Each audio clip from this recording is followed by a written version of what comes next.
Thank you very much. Welcome, everyone. We are being broadcast live on the cable television channel 12 and on YouTube, where my wife's watching. Hi, man. Roll call, please. Dr. Clerk Wright. Trustee Frazier, who's absent and excused. Trustee Miller. Trustee Martin. Here. Trustee Bud. Yes, here. Trustee President, Supervisor. Here. We have a quorum. Thank you, Clerk. We'll start with an executive summary of today's items. We have a consent agenda, which is just a prepaid list, basically paying our month-to-month bills, and adoption of the 2022-2026 Park and Recreational Master Plan. This is just because we already did this, but we had to do it in a resolution form, so we're bringing it back just to get it signed properly. There will be presentations on the site plan and interior floor plan of the proposed community center today. And we'll be looking at the 2021 blight control and demolition management program activities. New business today will include the resolution to release a draft of the Sumter Road corridor plan. There will be a 42-day plan that will be put out to the neighboring communities to see what they think about our plan. Moving on to the next item would be adoption of the agenda. Can I get a motion to adopt the agenda today? Through the chair, make a motion to adopt the agenda as presented. Support. And Trustee Miller. Hearing no discussion, all in favor? Aye. Opposed? Motion passes. Moving on to adoption of the consent agenda, Trustee Boynton. Okay. I move that we adopt the consent agenda as follows. Board meeting minutes of February 15th of 2022, prepaid list of February 17th and also February 24th, and the voucher list of March 1st, all of the previous three of 2022, and the approval of resolution 2022-04, adoption of the 2022 through 2026 Parks and Recreation Master Plan. Thank you very much. Can I get a second? Second. Trustee Miller. Hearing no discussion, all in favor? Aye. Opposed? Motion passes. Moving on to public hearing. We have two public hearings today. We'll begin with the presentation on the site plan and interior floor plan for the plan of the proposed community center. Before community center, this is applicable for a public comment that was left in our chat for for agenda items. Okay. So there was a comment left in our chat from our public participation link from a Mr. Stephen Dark on the community center floor plan. So I'm just going to get ahead of this as Director Renault will be able to address it as she gives her presentation. Okay. So Mr. Dark's comment is, why are the locker rooms so far away from the fitness center? He goes on to say, it seems a bit bizarre to have to walk all the way through, he doesn't say through the main lobby and past the theater just to get to the gym, fitness center, to the lockers. So that's Mr. Dark's comment. Okay. We will hopefully get that answer from our director who's coming up next. Director Renault, would you please make your presentation? Absolutely.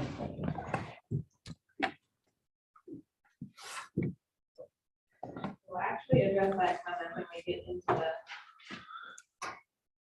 presentation from our architect. Back in October of 2021, the Board of Trustees reviewed the proposed layout and the schematic design of our community center. Since that time, the project team has been working hard to complete the design development phase of the project. At the same time, the project has also started the site plan approval process with the Township's Building, Planning, and Economic Development Department and the Township's Planning Commission. At this time, the community center project is slated to go before the Planning Commission on next Wednesday, March 9th, for preliminary site plan approval. So tonight, we're not looking for any sort of formal approval from the board. We just want to keep the Board of Trustees and also the public informed of where we're at in the process. So the next step, aside from the site plan approval process, is to complete the construction documents in the bidding period. At this time, we're slated to bid the project in late spring, early summer. And then once the bids come in, we would bring the project back to the Board of Trustees for approval of the GMP, and construction could start at the end of summer. So at this time, I'd like to introduce Steve Geddick from Newman Smith Architecture. His team has been working hard on developing these plans, and he's going to do a high-level walkthrough of the project with the board.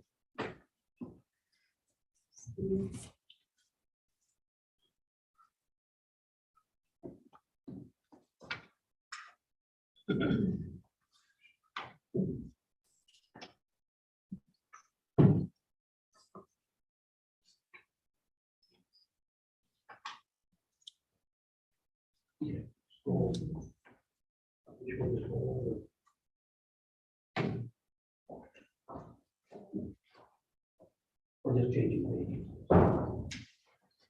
Or just arrow keys.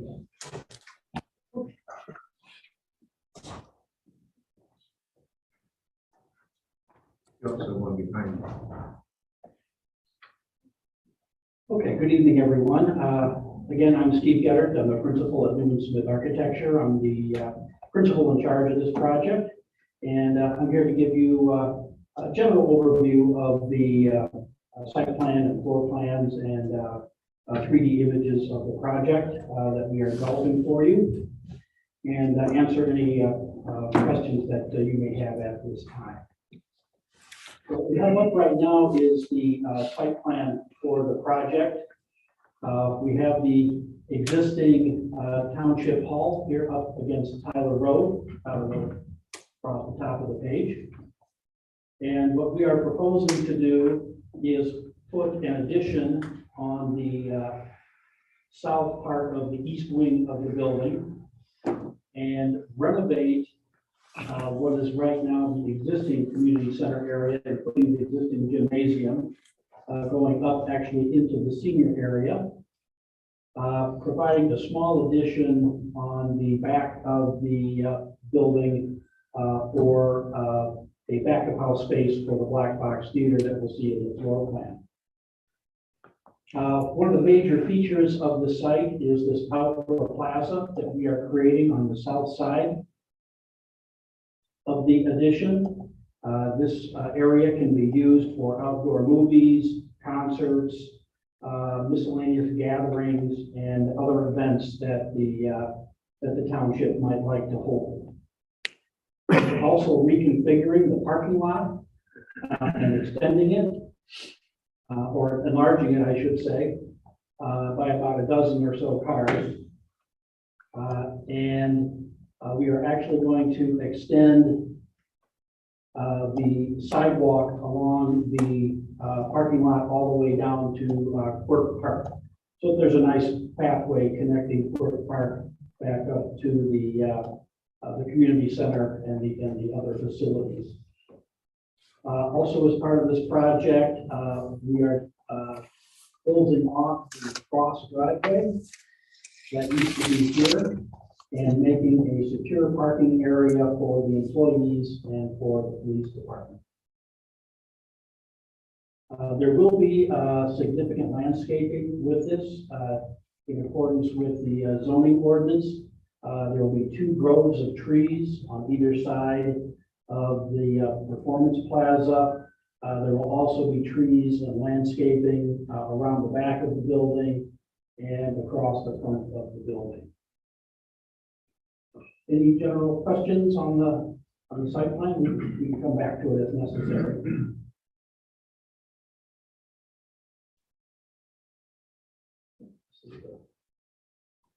Floor plan.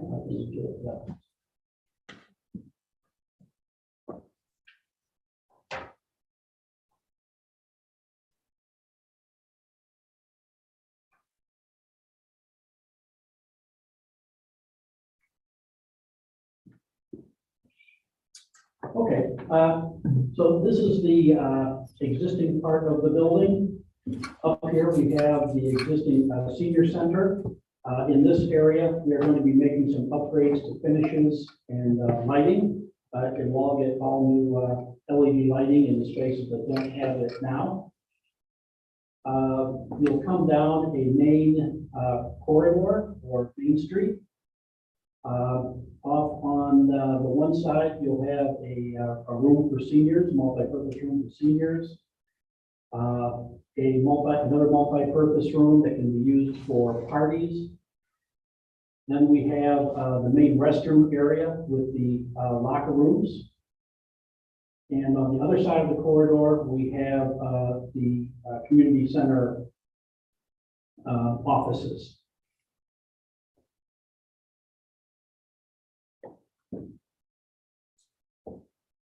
There we go. We are providing a new entrance to the building here. You'll come in, there will be a reception desk on the side right off of the new offices. And on the opposite side, there will be an area we're calling a teen area that will have activities for youth. And directly across, we have the Black Box Theater. This theater can hold different types of events. Again, you can have a comedy club, you can have a concert, you can have a small theater performance. It seats up to 150 people. And in the back, we have a little back of house area, which has a couple of changing rooms for the actors, small area for catering in case this is used for an afterglow after a performance. As we move down the corridor, we have another multi-purpose meeting room, again, that can be used for parties, and a third space that can be used for child watch, child play, or again, could be used for a party, and that's this room in here. You then come through a set of double doors that will be on what cold opens into the new addition of the building. The main feature of the addition is the gymnasium. The gymnasium has a high school size basketball court running east and west, and two junior high size courts going north and south. There is a jogging track up above that we'll see when we move up to the mezzanine. Also in the addition, we have the fitness area, which will have new fitness equipment, and a group fitness room for yoga, spinning, and other group activities. It holds about 30 to 36 people, depending on the activity. We also have a door going outside, and we have plans to put a small patio out here. So in nicer weather, you can do yoga and group exercises outside. There's an elevator and a stairwell that gets you up to the running track or walk track. Another stairway on the other side of the building for emergency egress.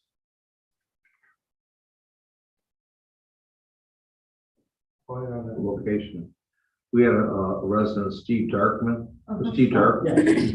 He asked why the locker rooms were so far from the workout area.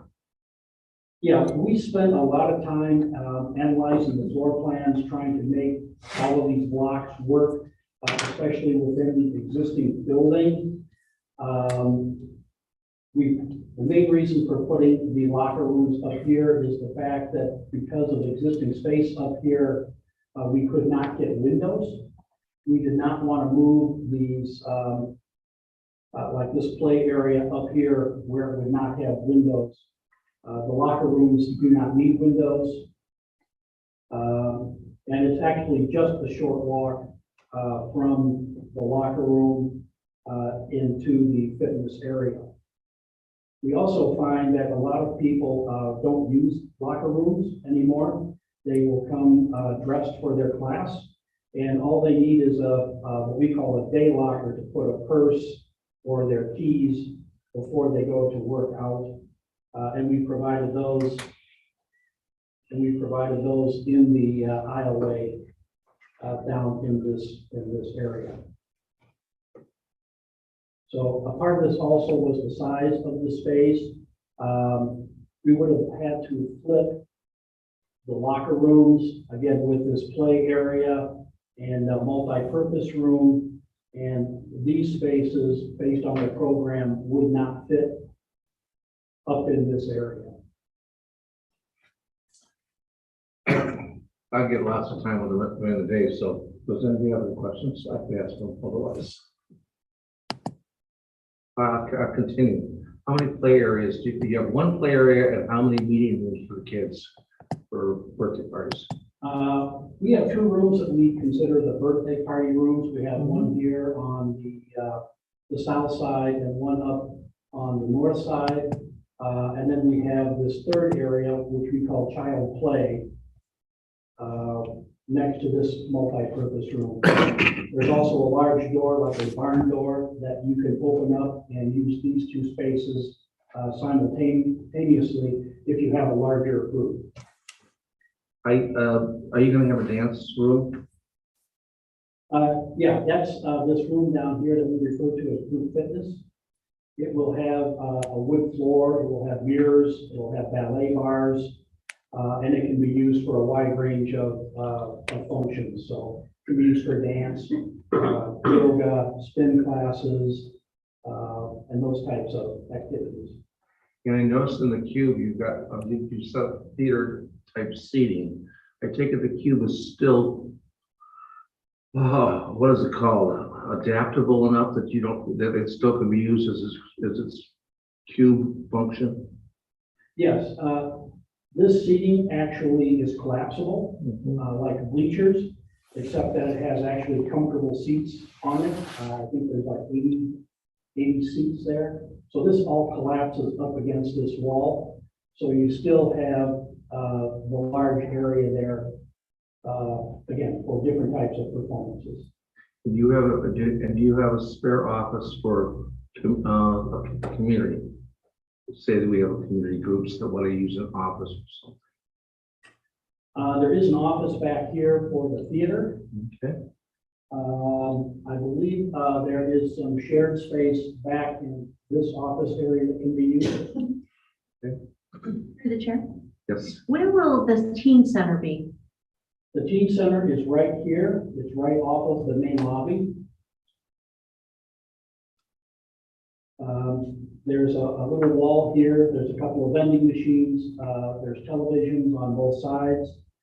There are 3 individual booths that seat up to 4 teenagers. It will have power, so you can plug in your laptop or your phone.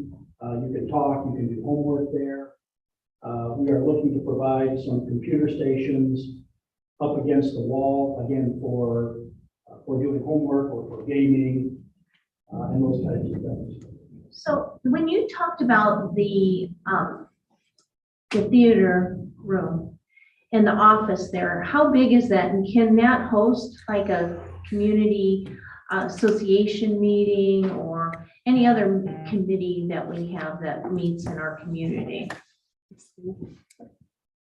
Or are we going to keep that here? Yeah, so the office space that's in the backstage of the Black Box Theater, that's the office space that we dedicated for those community groups. It wouldn't really be like a public open space. It would be an office with lockable file cabinets, but any sort of meetings like that you're speaking of, we could definitely do in those 2 multi-purpose party rooms.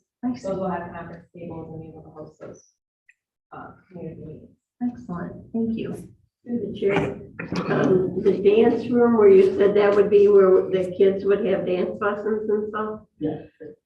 Where is the areas that the parents are going to be able to sit and watch? The parents can sit out here in this And how many will that hold? and this area. We could probably get a dozen people in there. Okay, because the problem we had the last time with the dance is that they don't want the parents watching. So usually we had a window where they could open it so the parents could watch for the last 10 minutes like they allowed. The biggest problem was there wasn't any place for them to sit. Okay, yeah, along here, this is a combination of benches and low lockers.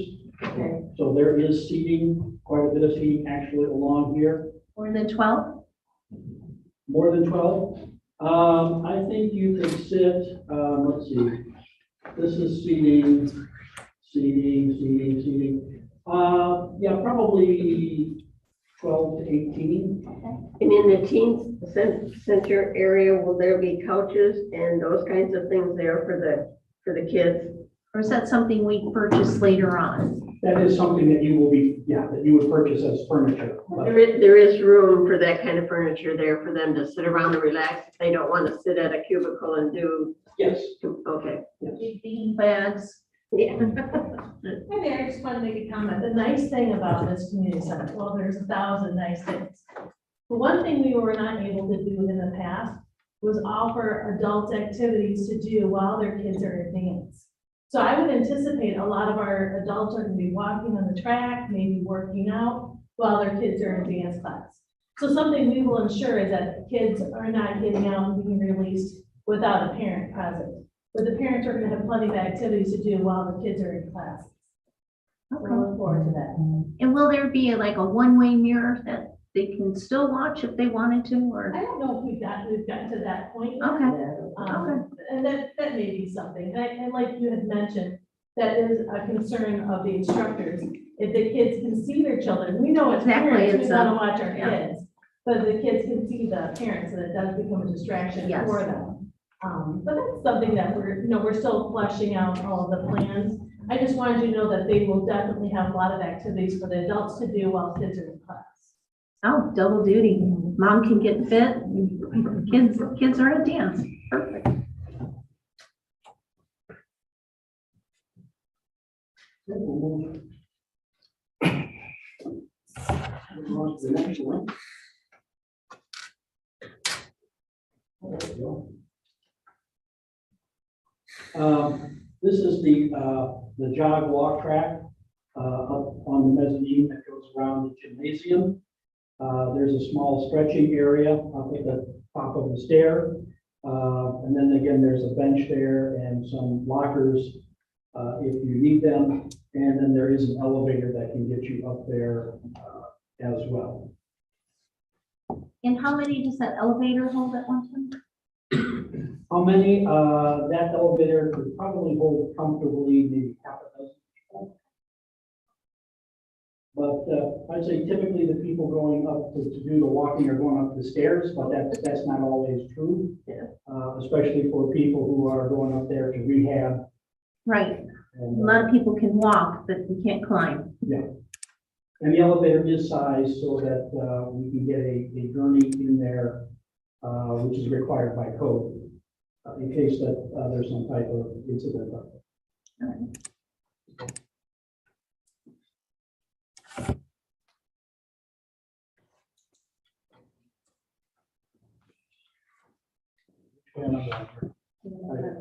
Yeah.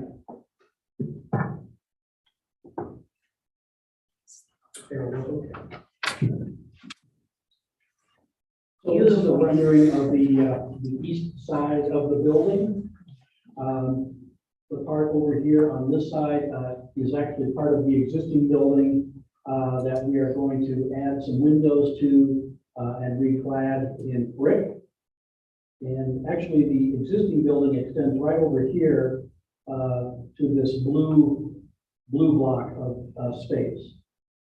This is the new community center entrance. It has a small canopy with some signage on it. We have a vertical element here that will have the township logo on it, internally illuminated. And that just acts as a kind of a banner to help identify the entrance. It also helps balance this lower portion of the existing building with the higher blocks that we have further to the south. This area in here is the teen area. Lots of windows, lots of natural light coming in there. And then the blue area here, this is all blue metal panels and then windows. This is the fitness center where all the fitness equipment is. And then beyond, we have the gymnasium with the mezzanine running track.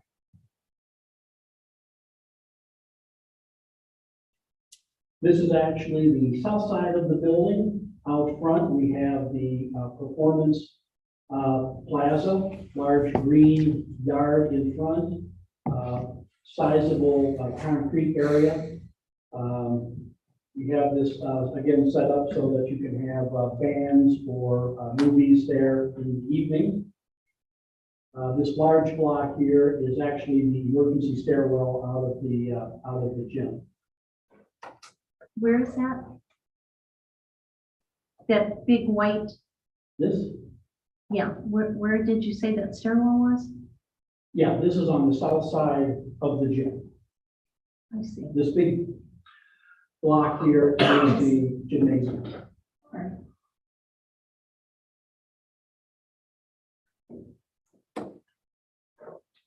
And this is the west side, or I guess the back side, if you will, of the addition. This is all brick. It's actually 3 colors of brick to add a little bit of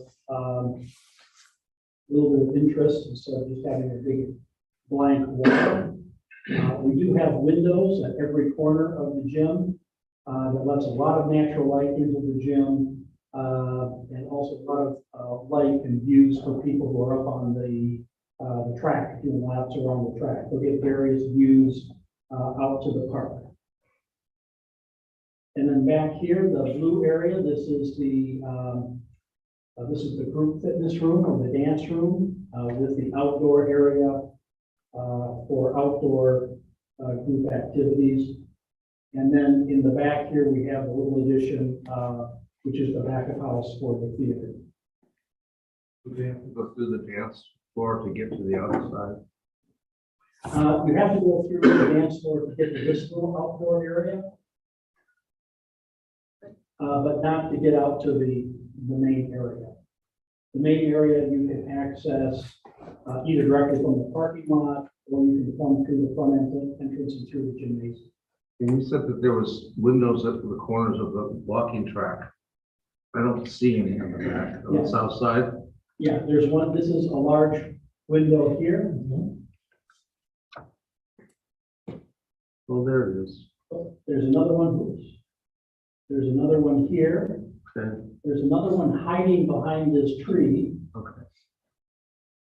I like that idea. And then one more right here. Okay.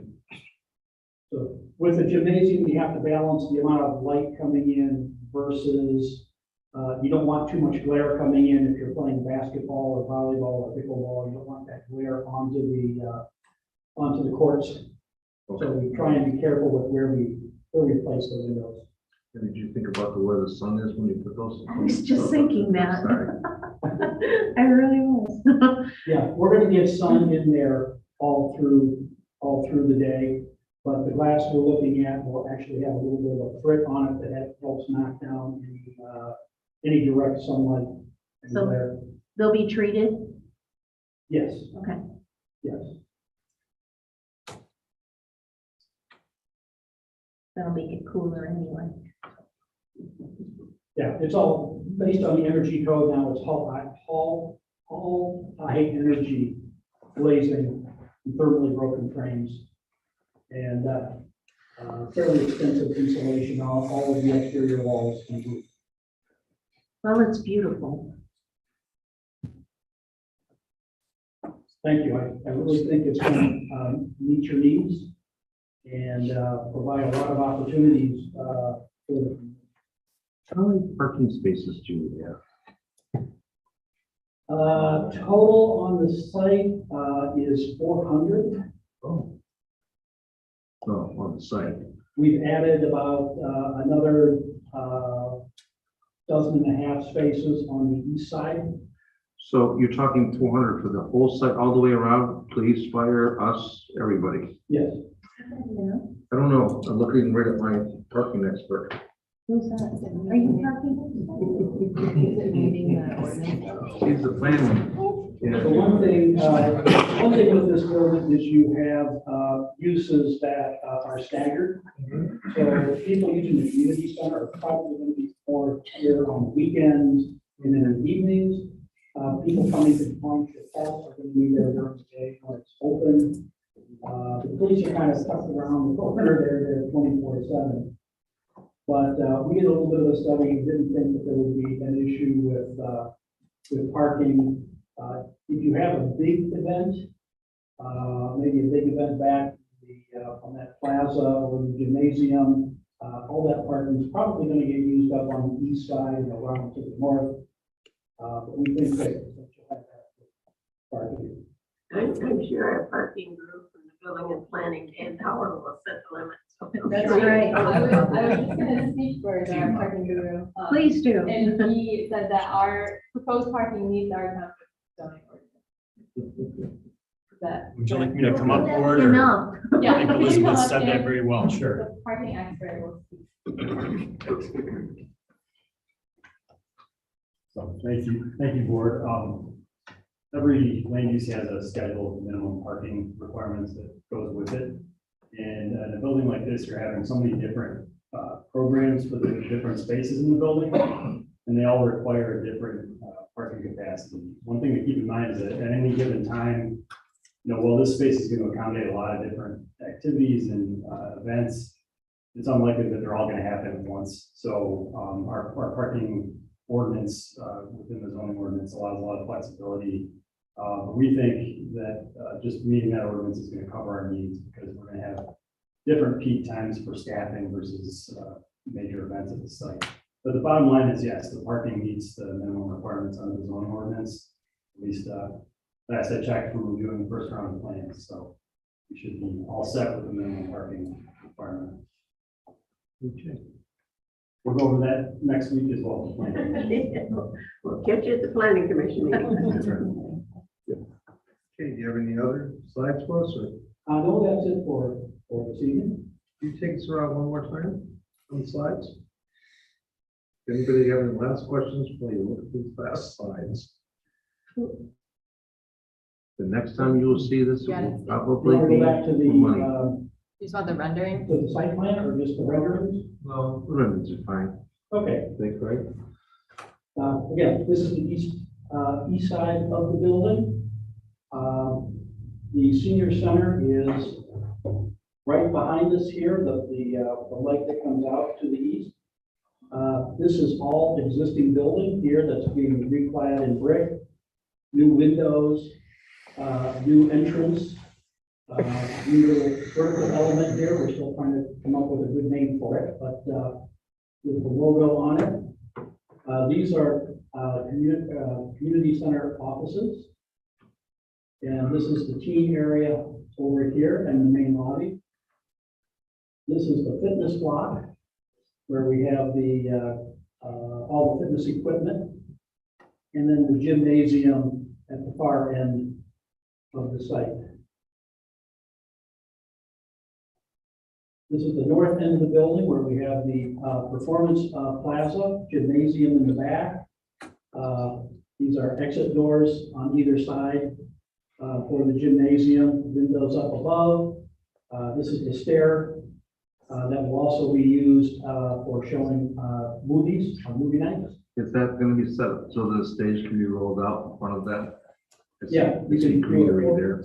You can do a portable stage in front of here. You can set up temporary canopies or tents.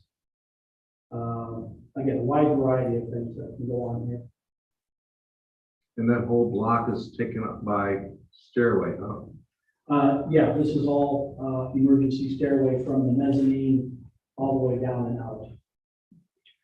Fairly big area, but it's only about 6 foot from front to back. Okay. Well, that white part, I don't know what you call it, a white block right here. It's crying for a movie. That's part of the idea. Good. Do you have any entrance way to do storage in there underneath the stairs or anything There is storage underneath from the gymnasium. from the gymnasium side? Because we're going to probably be using the outside and then I guess we can go in and get it. And then this is the west side of the gymnasium. Again, That's all you get. Well, that's love that. Does anybody have any last questions? Okay. Well, look at my fish.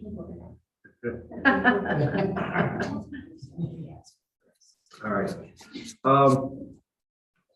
So at any rate, we are on track for what we said we were going to do. Everything else you want to add? Okay. Thank you very much. Appreciate it. Thank you. Next would be a presentation on the 2021 Blight Control and Demolition Management Program activities. The board will have to make a decision in the next budget on what it's going to want to do on this, because the program seems to be changing.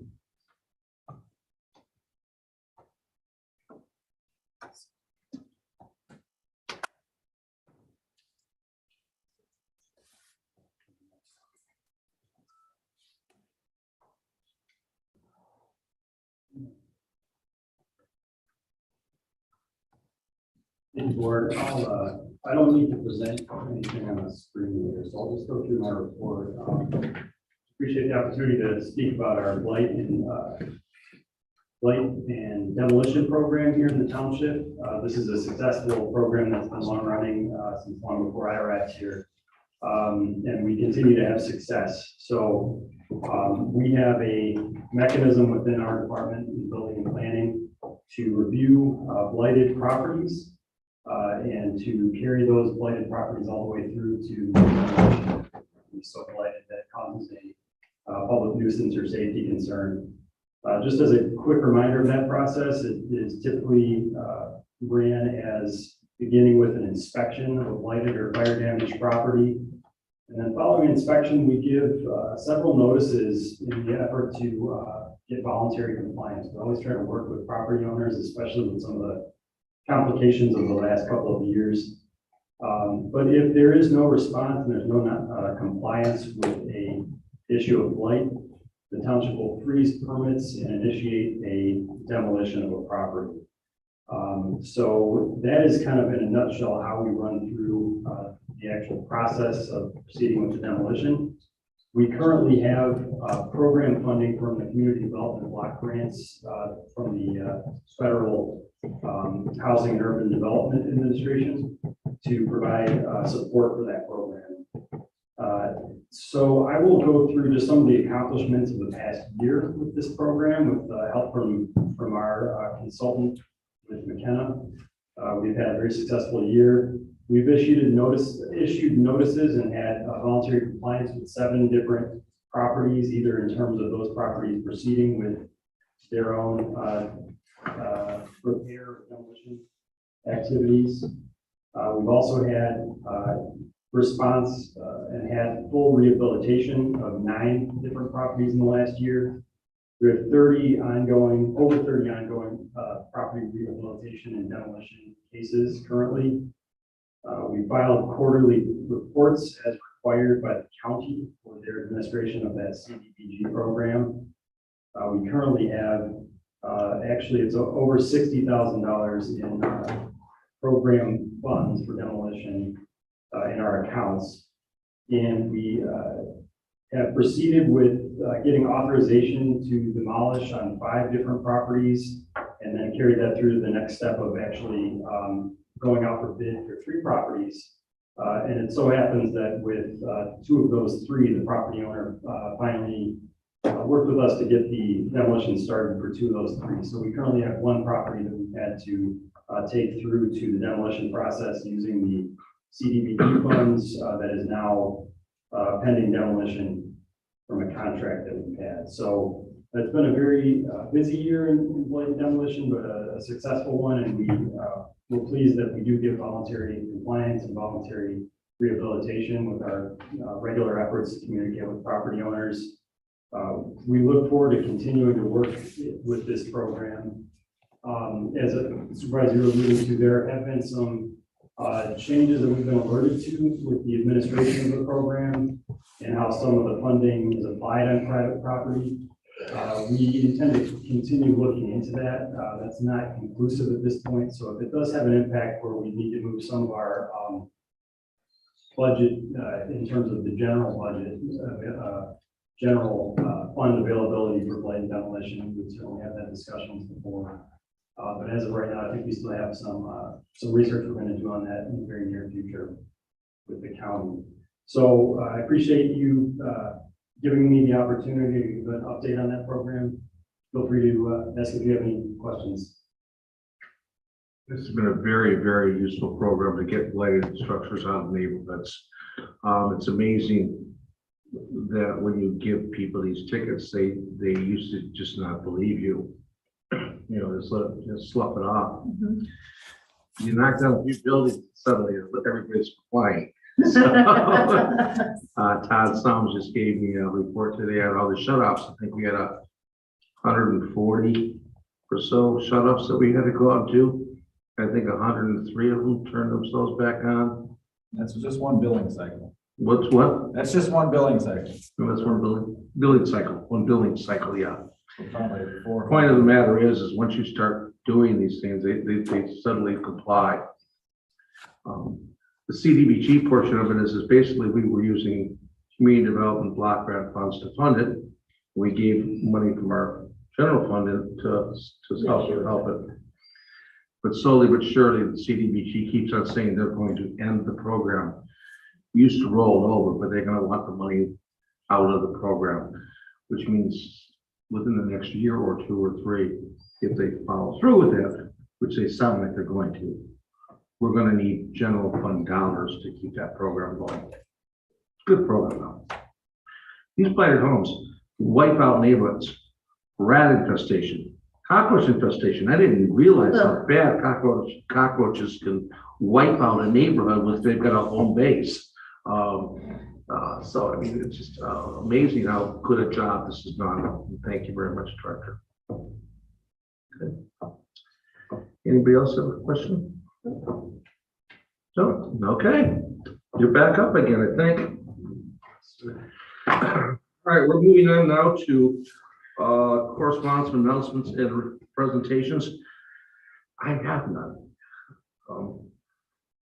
Does anybody else have any correspondence, announcements, or presentations? No? Okay. Public comment on the one item of business that we have, which would be the Southside Master Plan. Does anybody have any public comment? No. We're into new unfinished business. We have none. We're into new business. The new business is, can I get a motion on discussion and to consider this Southside Master Plan or the Sumter Road Corridor Plan? Somebody make a motion on that. Supervisor, I make a motion to consider approval of resolution 2022-03 to release a draft of the Sumter Road Corridor Plan for 42-day review by neighboring communities and service providers. Thank you, Clerk Wright. Thank you, yeah. All right, Trustee Miller. Okay, Director Power. Thank you, Board. We might not have any public comment right now, but I am hoping to be able to bring one of the voices of the participants into this discussion. I don't know if we have Adam Cook on the line here in our participants list. We do. Would you like me to allow him the spot? Yeah, that would be great. And Adam, I know you're out there and I'll appreciate your insight as we go through this. I'm going to give an overall summary of this effort, which is pretty involved. There's a lot to it. So I'll try to keep it in a summary format. The good news is you have the next 6 weeks or so to take a closer look at this plan. But I'm glad to run through kind of start to finish and talk about why we're doing what we're doing, what we've done to take us to this point. And our consultant here, thank you. Seeing Sumter Road Corridor Plan, or are they seeing Adam?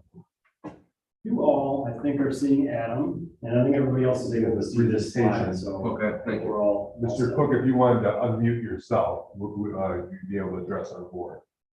All right, good evening. Audio. Check on your computer. Check the sound on that. Should have went to the TV. Mr. Cook, why don't you try one more time? All right, good evening, everybody. And as the supervisors know, this is why hybrid meetings are not ideal, but we do. Okay. That's all right. So we'll, Mr. Cook, why don't you try one more time? Oh, boy. See? Good evening, everybody. And as the supervisors know, this is why hybrid meetings are not ideal. There we go. Turn off the sound. Okay. Let me. Turn off the sound. Yeah, it's going to cause a delay. There's no getting around that when we use the Zoom for this. Let me see. Let me think if we can get another way for him to maybe have input to a direct link. I'll work on launching the meeting here or just. What's up? I'm calling into audio that way. Yeah. I'm actually gonna try a good old telephone call here and that might do the trick, so. Hey there, thank you. If you could just mute all your computer and then we'll be all set. Thank you. I'm gonna put you on mute until maybe a little later in the presentation. So everybody can hear. Yes. Adam, thank you. All right. Thanks everybody for bearing with us here. We're still kind of working up into technology course, both here and at the planning commission.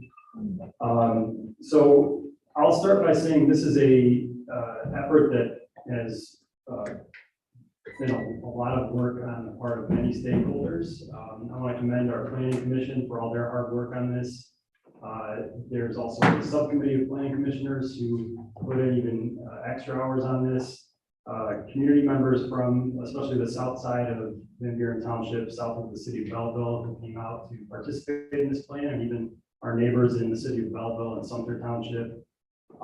It's been a much needed effort to kind of modernize what we're allowing for in this corridor so that it can potentially grow and redevelop and prosper in the future. So I appreciate everybody's help with that. So I'll get right into just a recap of what has brought us to this point. We amended as a township the entire township's master plan, or updated the entire township's master plan near the end of 2020. You might recall that was something that had been a 3 or 4 year effort at that point, and when we adopted the plan. One of the items with the plan adoption was that there were certain areas of the township that we knew we had to kind of get into the details of more in the near future at that point. One of those areas that the most compelling area was the Sumter Road corridor in the south side of the township. And I'll kind of explain a little bit more about why that is soon. So with this effort, we began an amendment to the 2020 master plan to visit future land use and the vision for the Sumter Road corridor. That began with a kickoff with the Board of Trustees last April. Then there was a kickoff webinar with the planning commissioners on April 28th, an open air workshop at the fire station #1 on July 28th. Then 2 more work session meetings with the planning commission, not to mention, I think 5 different subcommittee meetings with our subcommittee members from the planning commission, up to the point where we then had a final draft reviewed by the planning commission on February 9th. With a recommendation to the Board of Trustees to release that final draft for review by our neighboring communities and service providers. So that is why we're here tonight, for the board to release the full draft of the Sumter Road corridor plan. Wrong screen. Right. So I want to talk a little bit again about why we're doing this. We had a full update to the township's master plan in 2020. There's also something called the South Side Master Plan that was adopted in 2007, which addressed future land use, mobility, and road networks, capital improvements within the area of township south of Belleville. Recognizing that there was more detail to be visited with the entirety of the master plan in some areas. And then also recognizing that the 2007 Southside Master Plan left some things to be done on the Sumter Road corridor. We knew that we had to get back into specific planning efforts on the Sumter Road corridor. Where we left off with the 2007 Master Plan and with the 2020 Master Plan for this corridor was that it's really an area where we had delegated to rural residential or agricultural uses south of Hull Road. And then as you travel north toward the city of Belleville, it was planned for commercial, and it was planned for something called mixed use. So mixed use was not defined. So we recognize that we need to give those categories some new definition to be able to allow landowners and stakeholders in the area to make the best use of that space and to have land uses that they actually can appreciate. So that was the impetus for starting this effort. As with any master plan or update to a master plan, amendment to a master plan, we have to recognize kind of where we came from. And this is where Mr. Cook kind of really has a wealth of knowledge. He really dug into the history of the corridor dating back before the railroad was in place, looking back at the land patterns of settlement in the 1800s all the way through today.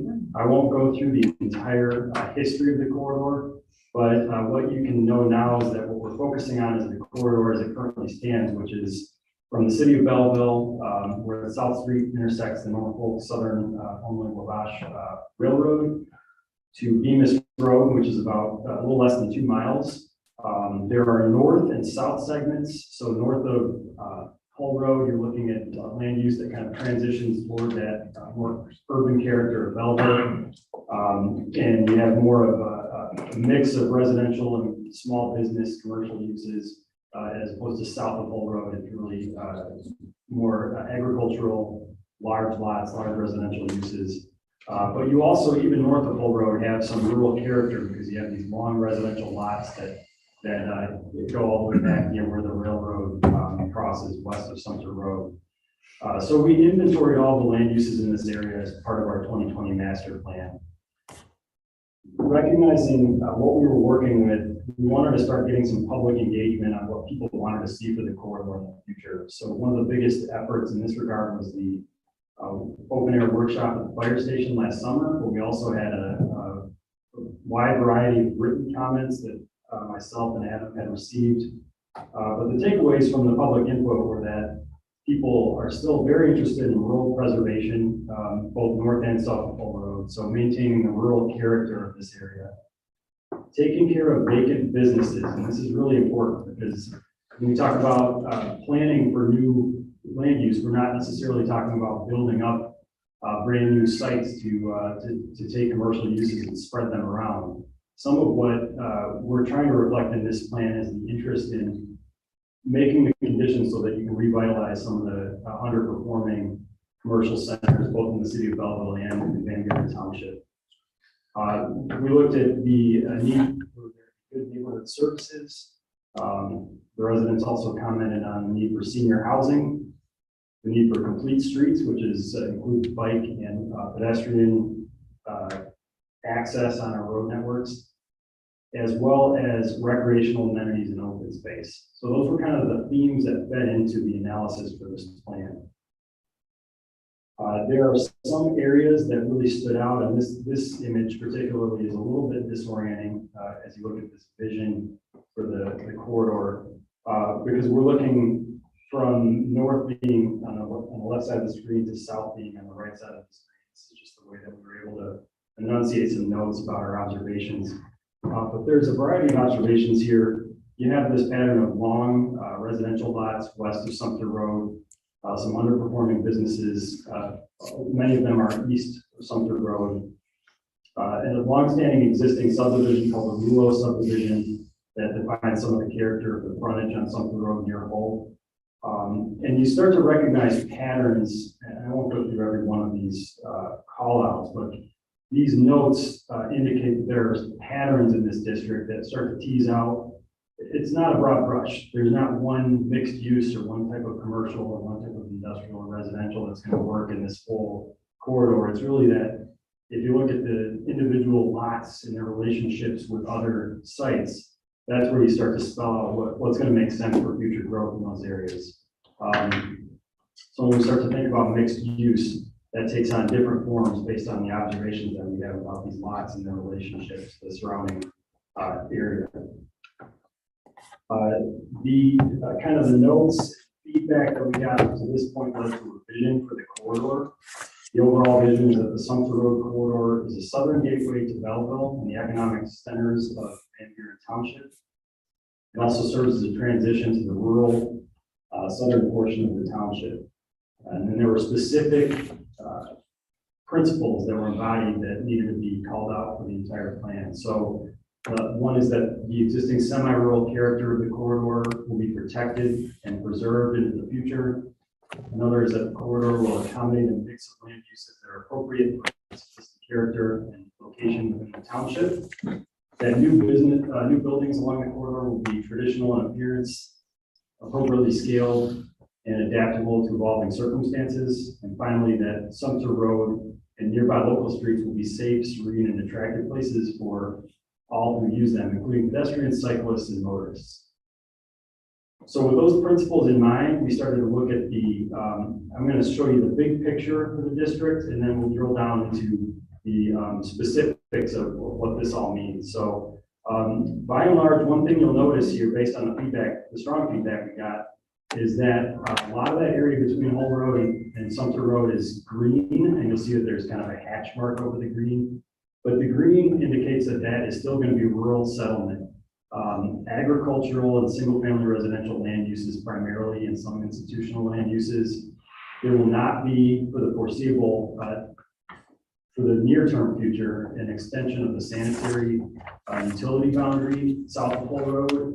And there will be primarily those rural residential land uses in that area. But where you see those kind of the cyan or greenish blue color, that's where you have mixed use that is specific to the needs of this corridor. And I want to get into what that means, going back to the idea that mixed use means different things and you can't paint with a broad brush based on where you are in that district. So we identified different types of lots that really respond to those different circumstances. The first being something called an anchor lot. Anchor lots are those that are at the corners of Sumter and Bemis and Sumter and Hull. Deep frontage lots are those that have primarily are on the west side of Sumter Road that back up almost to the railroad, where you have long, narrow residential primarily properties. Shallow frontage lots are those that abut Sumter Road and generally are less than 300 feet deep and kind of have historically that upfront commercial visibility, like the party store site and the Bell Point Plaza shopping center. Those are what we consider shallow frontage lots.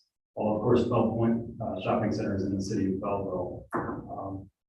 Landlocked lots are those that currently don't have road access but may in the future. If you get the extension of Bach Road or one of the other, the railroad has a road by it in the future, that's where those lots might have access in the future. So they'll have different development patterns and building types that make sense based on where they lie. And this is kind of what that is visualized. So based on where you are in this corridor, you're going to have different lot definitions. And within those lot definitions, the district really should take on different forms. So you don't want those anchor lots or those high visibility lots right at the intersection to have single family homes necessarily right up by the road. You don't want them to have kind of workshop type spaces. You want those to have more of buildings that are aesthetically appealing, mixed use type buildings, retail buildings with high quality materials. And then you might have an accessory use on those sites that has more of a component where you're creating products, or maybe you have a barn style building that services kind of a agricultural tourist activity up in the front of the site. That would be different from those shallow frontage lots, where you're not going to have as much space, but you might have benefits from having a traditional commercial or office visibility right up by Sumter Road. And then you get into the deep frontage parcels, and that's where a lot of the residential homes that are there now may remain in the future. We have to respond to that. Those would be suitable to be developed kind of in tiers, where you have a certain type of building up near the front of the site, and then different buildings in the back of the site that serve as accessory uses. And those are those kind of dark purple deep frontage lots. And then finally, those landlocked parcels. where you have the ability to create new land use that gets serviced by roads in the future that might extend into that area. I mentioned Rulo Avenue, Bach Road. If there's ever going to be any viability to building back in that part of this neighborhood, those roads would have to be extended. And if those roads do get extended, that's where you can have a certain variety of buildings that would be suitable for that area. And so the plan identifies suitable building types. I'll just identify what some of these are. You'll see if you read the plan, you'll see the different building types kind of called out. These are just some examples where you have building types that respond to the different districts. That one up on the top left is something called an artist, an example of something that would be called an artist cottage. Then you have something called an artisan studio right next to it, where you can have small production areas for small culinary, maybe catering businesses or small craft goods makers. Those types of uses would be in the areas where you have kind of that deep frontage, where you have the ability to have those kinds of uses serve a more visible traditional style of commercial in the front. You get kind of in the bottom center of this slide, and you see more of those traditional retail forms that would be pushed up closer to Sumter Road. This district also allows for conventional single-family homes where they're connected to the residential street network and where they have those deep frontage lots. And even barn-style buildings that kind of appeal to that rural character. So what this plan does is arranges these based on where your lot is. It restricts certain building types on certain lots. And then within these buildings, you can imagine that only certain types of uses will fit in these buildings. Where that gets spelled out specifically is going to be in the zoning ordinance, which is, we'll have specific requirements in the zoning ordinance and specific limits in the zoning ordinance for the uses that can fit inside of these buildings. This plan also addresses the desired rural residential growth pattern for the area. And one of the things that came out of the feedback from public input was that there's not a desire to have kind of traditional subdivisions develop up and down Sumter Road. So we wanted to take a look at ways of kind of formalizing different patterns of residential growth, where you have the plan making recommendations to consolidate homes in a certain way around a grid network, where you can have kind of an open space protected area around the neighborhood where it kind of responds to, in this example, would be south of Hull Road across from the Rulo subdivision. The image on the left is an example where you can have that rural residential density. It's basically one unit per acre. But if they develop like this, then it's going to preserve a lot of open space around the margins. Similarly, the image on the right, by having greenways between different blocks of residential growth, you can have some of that open space preserved visually along the corridor. What we wouldn't want to see, and I didn't put this image up on the screen, but is, and what the Planning Commission didn't want to see, is kind of sprawling rural, typical residential pattern based on dead-end cul-de-sacs that all feed into Sumter Road. So we wanted to really be mindful not to have that occur up and down the corridor. Moving into another aspect of the plan and any master plan amendment is the mobility plan. And this is where you have certain prescriptions for how the road network should be used in the future. It's a little hard to see on this image, but you basically have two local arterial roads that define this district that we're studying, being Hull and Sumter, and then Venus further to the south. But along that road, there should be efforts to increase non-motorized mobility over the years in coordination with Wayne County. But there's also a desire to make that road responsive to careful planning for future businesses that redevelop and grow along the road. So something called slip streets was discussed as part of this plan, which is where you have access where you restrict driveways, the number of driveways. You have kind of a parallel road to the main road that can develop with kind of a median separating it. So you'll see an image of an example of a slip street in the plan. Also on the screen, you can see here the potential extensions of roads to the west that would serve frontage for some of those properties west of Sumter Road. I will also now talk about, this is really the tool that's used to implement the plan, which is the zoning plan. So this is kind of the next step that is well in progress on the staff side, and the planning commission will be looking at this very soon as well. But how this all comes together, how this actually translates to something people can use and people can develop sites around is the zoning ordinance. So there's two aspects of what we're going to be doing with the zoning ordinance if this plan is adopted to respond to the needs of the plan. One is to make a Sumter Road specific Sumter Road mixed use zoning district. Within that district, you will have permitted uses and use restrictions and permitted building types and associated uses and setbacks based on what type of lot you are and where you are in the district. There will also be something called a Sumter Road Overlay District. And you on the board, and especially on the planning commission, are probably familiar with what we call the BROD, which is our Belleville Road Overlay District, north of Belleville Lake, where you have specific landscaping treatments and architectural requirements that kind of unify the look and feel of the whole district. So we'll be looking to implement the same thing along Sumter Road in this corridor to a lesser scale, because it's not going to be as urban, it's not going to be as maybe formal or ornate in some cases as what's on the BROD in the Belleville Road Overlay District, but we're still looking to have standards that unify the architecture and the landscaping along the corridor, things like street trees when sites get developed, and then standards for access as well, so minimum spacing of driveways and some other things about how the roads are designed. These are all the details of this plan that gets spelled out in the zoning ordinance. The zoning ordinance is going to be, again, the tool that implements the plan. And one overarching aspect of this whole exercise and with any master plan is that this doesn't happen overnight. This is a 20-year vision. The zoning ordinance is used really at the discretion of the property owners when they're ready to develop or redevelop. That's when the zoning ordinance kicks in and defines what you can do with the rezoning. As things sit today, people can continue to use their property as it's currently zoned, but this set of zoning changes will enable the conditions for people to start to free up some of that space that might be boxed into a commercial category or undefined mixed use category today, and give some more definition and certainty to it so people can start developing and redeveloping their sites along the corridor.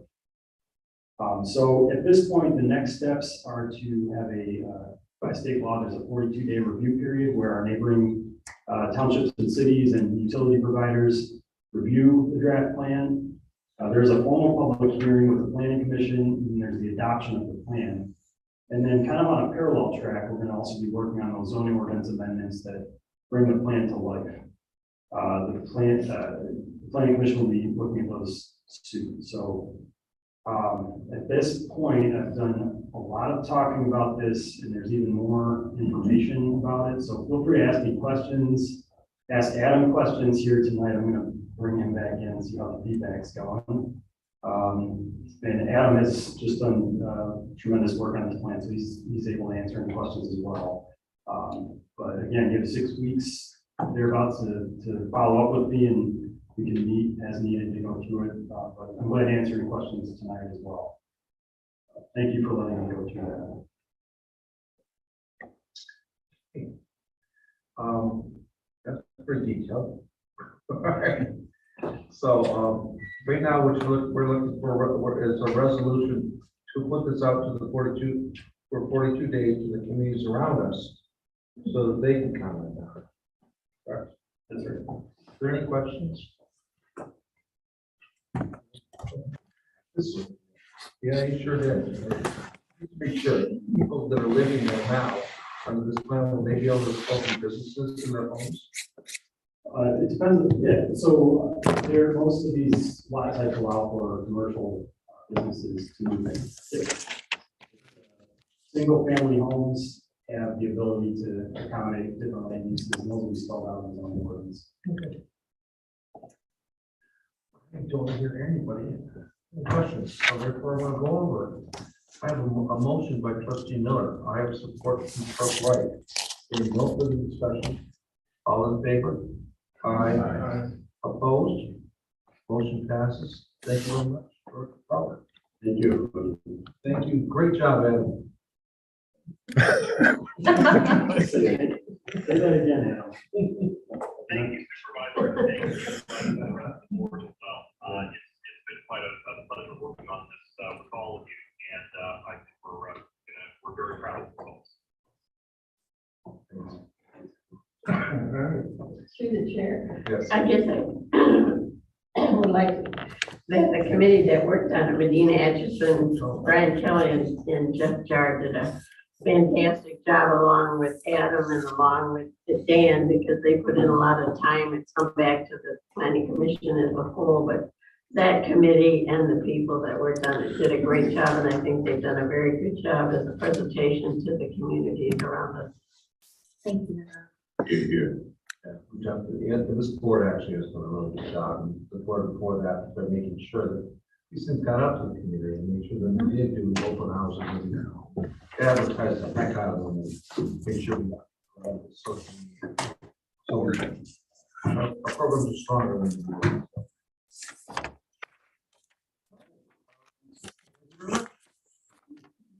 reports. We have none. Public comment from non-agenda items. Your public comment? Okay. So Mr. Dark did leave a public comment for non-agenda items, and his question was, how have the license plate readers cameras been working? Thank you, Mr. Dark, for using our public participation link. Actually, since there was some questions earlier, we have Jason right here. Trustee, could you come up? Trustee Miller asked a question about whether or not we are going to see as a board policies and procedures, and we said no because they were done by the police. Could you please let us know if we should be or and what you did? Good evening, board. Lock is working well for us. It's still in the infancy stage. And it's deployed, but we're starting to actually learn how to use it well. We do have a policy in place which governs our use. Policy we put together, we made sure that it's not used for law enforcement purposes.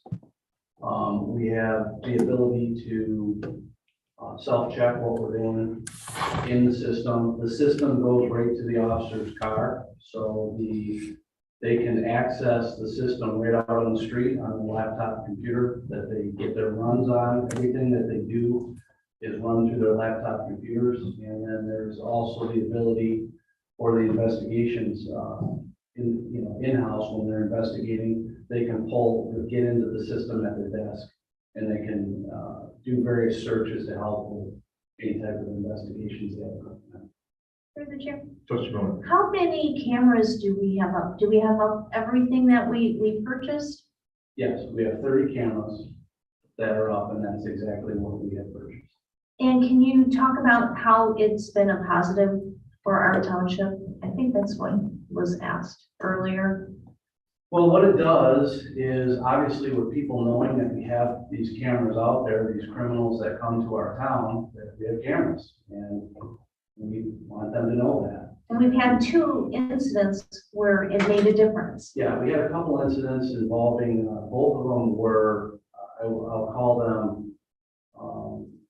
the kind of kidnappings, I guess I would say, unlawful, taking kids out of school that the person was known, but they just weren't on the list, but they were known to drop kids off and pick them up and whatnot.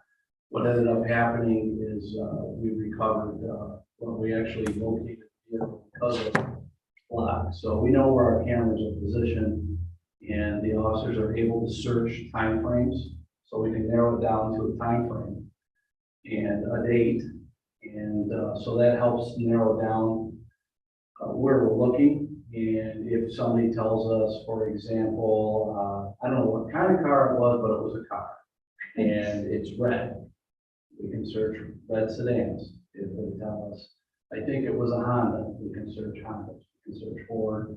We can do a variety of searches, and it will develop a tremendous amount of hits because it searches our entire camera system. as well, because just because we're searching a specific area, we can search the whole system. And with that being said, the other communities that we are hooked up with, we have access, we share. So we have access to search their systems. When we do a search, it will search everything that we're connected to. And so what ended up happening is we were able to narrow this search down very quickly. And we actually were able to narrow it down to color of the car, type of car, and we got a temporary paper plate. And Canton Township Police Department was able to make it stop in 5 minutes. And we recovered the kids, they were unharmed. It wasn't anything like that. It was just more of a domestic type thing. And it was very successful. And we had a couple of those. Sure, We two had- already. Yeah, and we also had, we've had some other incidents like low, I would call them misdemeanor crimes that we're investigating, and we've been able to search the system. It's helped lead us, give us an additional opportunity to further lead to follow up on. We might not have solved anything, but it took us further than what we were before we had. Excellent. It's already made an impact and we've only had them up a very short time. Thank you, Chief. Yeah, the officers are getting pretty good at it. I mean, you have to use it to understand it. I don't use it, the officers use it. But they can show me, I can go over to a computer and say, show me how to do this. I mean, I have the general concept, but I'm not using it every day. So was there a training involved with the officers? Yes, so what happened was we did like roll call trainings where we had set times and the officers got, basic, this is what it does. It's pretty self-explanatory. The officers are on their computers all the time. So they're very good at techie stuff, especially our younger officers. And, it was like a half an hour overview. And you get each officer has a log, and again, we can track who's in the system, who's using it. And it's working out very well. Thank you. Right? My question is that, I guess when we had the meeting with the gentleman, they said that it could be used possibly for subdivisions or HOAs. What would be your recommendation for that? Would you recommend HOAs getting cameras? Oh, absolutely. If an HOA wanted to get cameras, I'm in full support of it. Again, these cameras, they would do nothing different than what they do for us on our streets. They would be on your streets and your HOAs, and they capture the lane of travel. And I mean, again, we're not sitting there watching live cameras. I mean, we use them to go back and look. It's not designed to do facial recognition. It's designed to capture the back end of the vehicle. It's like smart technology that can identify the rear of a vehicle to tell you what kind of make it is. It knows the taillight systems and all that. And so basically Flock didn't start out in the law enforcement side. Flock started out down south, I believe it was out of Georgia, was the individual, very brilliant guy, came up with this, and how he came up with it is a very interesting story. But basically it started in a neighborhood, an HOA, and these are very popular in the southern states, especially down in Georgia where we started. And but you can get into them. They have like a private side, we'll call it, and then they have the law enforcement side. The law enforcement side is growing with leaps and bounds. Yeah, I can see what would be beneficial. If you have someone in the subdivision that's maybe broken into a home or something, they got someone saw the vehicle, even that they could give you to making even the model or color of the vehicle. I guess you can look that up on it. Yeah, I see Day or night, it doesn't matter how bright it is out, if it's dark, the cameras can read it in the dark. It's amazing. Through the chair, along with Kurt Frankenstein, as far as the HOAs, I would lobby definitely hard as a positive force with a lot of the homeowners having their Ring doorbell cameras and also cameras on their homes. And they have their own little community, if you will, and they'll track incident when that's happening at this house, and they'll move here and here. would definitely be advantageous for them. We not saying that, maybe next, HOA. It don't sound like it's pretty reasonable, actually. I think it's like a yearly membership or something. But I'm not sure what it is on the private sector side, but I believe on our, at least my. it wasn't that much, I don't No, it's think. like $2,500 a camera on that. Right. So that means if somebody hits your pole, like their camera's on, they know when their cameras are down, they come out and fix them with their front doors. If we find one, we'll do a work order, but I mean, they'll put in the camera, they don't charge you. You're basically kind of fixing the camera. Does that make What sense? is the service? How much is for the service on it? Does anyone know? That's the Clerk Wright? service, is 25, we're paying 2,500 per camera. And if it's broke, I mean, that's the infrastructure. So we don't have to have a server, we have their system. That's what we pay per year. Yeah, that's a great deal. We looked at a lot of these, they were a lot more expensive than this. For 3 years, we've been trying to put one in, and so this came along, I just couldn't believe it. He got rid of all the major headaches, the massive storage in the cloud that could run you $100,000 a month. The downtime, the breakage, the power up. These things are, solar powered, battery powered, self-contained, it's everything you want. And it is a funny story how the guy developed it, and I'm not gonna tell it here, but long story short is all the problems the industry was having, this guy was sitting in his backyard, grabbed his cell phone and figured out how to do it.